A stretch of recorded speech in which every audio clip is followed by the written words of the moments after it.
Hola, ¿qué tal? Y bueno, lógicamente con este anuncio de aumento de las jubilaciones y pensiones y demás prestaciones sociales, periodo que va de marzo, abril y mayo, vuelve a replantearse el interés de, bueno, ¿cómo han quedado las jubilaciones en este último periodo? Lo primero que hay que decir es que recordemos que el actual gobierno había su compromiso de bueno, que las jubilaciones recuperaran el enorme de casi el 20% que habían tenido del periodo 2018-2019 con la aplicación de la fórmula anterior gobierno de Mauricio Macri. Eso efectivamente no pasó. No solamente no hubo una recuperación respecto del 2018 y 2019, sino que lo que pasó en los 2 años siguientes, incluido este anuncio de esta semana, indicando que hubo un deterioro adicional, especialmente en aquellas jubilaciones medias y más altas que no tuvieron, que tuvieron en primer lugar aumentos menores durante el 2020 al resto de los jubilados y que tanto en el 2020 como en el 2021 no tuvieron ningún bono de compensación por la mayor inflación intertrimestral que se fue operando en el curso de estos 2 años al calor, y es al calor de esta inflación creciente que lleva a que aumentos trimestrales en el curso de esos 3 meses se van deteriorando por la suba de los precios que prácticamente supera de manera significativa el aumento que se otorga a comienzo de cada semestre. Por ese motivo es que hay un divorcio, una diferencia entre la evolución de los saberes y la evolución del gasto previsional. Los saberes se deterioran, pero el gasto termina deteriorando mucho más porque hay periodos de 3 meses en que el, el haber jubilatorio no se modifica y la inflación sigue haciendo, bueno, de las suyas. Ahí aparece el cuarto método de las jubilaciones que nuevamente en esos 3 meses siguientes vuelven a caer respecto de la inflación y queda nuevamente un deterioro en el gasto previsional total. ¿Qué es lo que ha pasado en el 2020? Ha pasado en el 2021 con este adicional de que las jubilaciones medias y más altas no tuvieron ningún tipo de compensación con bonos y por el aumento diferenciado menor que tuvieron en marzo del 2020 sufrieron una pérdida muy pero muy grande, equivalente hasta de un 8,9% por encima del deterioro de casi el 20% que tuvieron en los 2 últimos años del gobierno de Mauricio Macri. La gran interrogante es, bueno, ¿qué puede llegar a pasar en el 2022? Y bueno, la apuesta va a depender, o el interrogante va a depender de qué, de la inflación.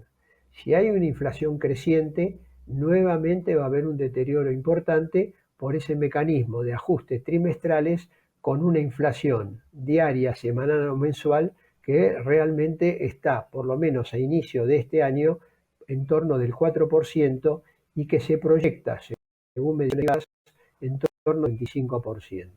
El otro interrogante son los compromisos que el gobierno pudo o puede llegar a adoptar con el Fondo Monetario Internacional, que, como todos sabemos, es partidario que el gobierno baje el gasto para achicar el déficit fiscal. Y un componente importante del gasto es justamente seguridad social. ¿Cómo hará el gobierno para cumplir con esa meta que le está fijando el Fondo Monetario Internacional? Bueno, todavía no sabemos, no conocemos la carta de intención, no conocemos la letra chica del acuerdo, pero evidentemente algo debe haber allí que vaya mucho más allá de la caída del gasto previsional como resultado bueno, de la mayor inflación. El fondo quiere que haya algún tipo de recorte jubilatorio y desde el gobierno le han contestado: nosotros no vamos a modificar la fórmula de movilidad, pero eso no exime que los jubilados pierdan frente a la inflación por tener aumentos o porque el gasto previsional va a reducirse por ajustes trimestrales mientras la inflación, vuelvo a señalar, es permanente, y eso hace que entre trimestre y trimestres haya un deterioro muy, pero muy importante en las jubilaciones y pensiones, como es la que estuvo sucediendo durante el 2020 y el 2021. Vuelvo a señalar, recordemos en la campaña electoral en 2019, la consigna era entre los jubilados y las LELIC, o sea, los bancos, voy a estar con los jubilados. Apenas asumió el presidente, dijo, vamos a recuperar el poder adquisitivo de los jubilados. Eso no se dio, y hoy con el aumento estamos en una jubilación mínima en torno de los 32.500 pesos, que realmente es totalmente insuficiente. Son 1.000 pesos por día. Si le sacamos, en el caso de aquellos que tienen que pagar algún alquiler, bueno, algún gasto de esa naturaleza de vivienda, son mucho menos de 1.000 pesos.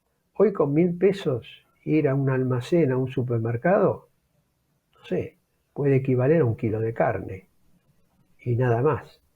Hay que pagar la luz, hay que pagar el gas, hay que comprar alguna ropa, están los gastos médicos, que aunque hay descuentos y ayudas por parte del PAMI, siempre hay remedios que tienen que salir del bolsillo de los jubilados.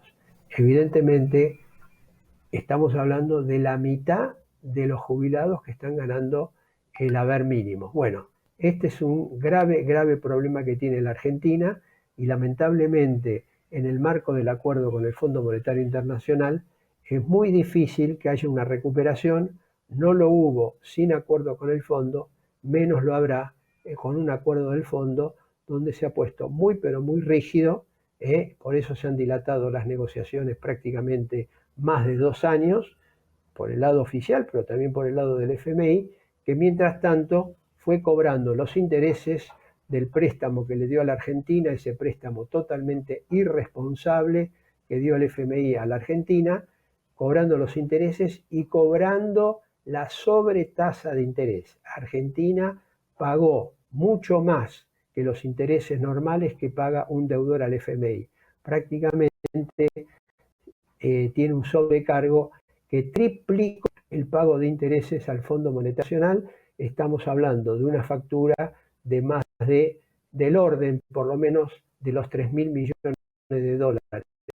Hasta ahora, todavía adelante, si hay acuerdo con el FMI, el sobrecargo, porque por ahora no está derogado eso, sobrecargos van a llegar hasta el 2032, 2033, explicando los intereses normales que debería el FMI a cualquier deudor a quien se le haya otorgado un préstamo por parte del organismo financiero internacional. Nos reencontramos la próxima semana.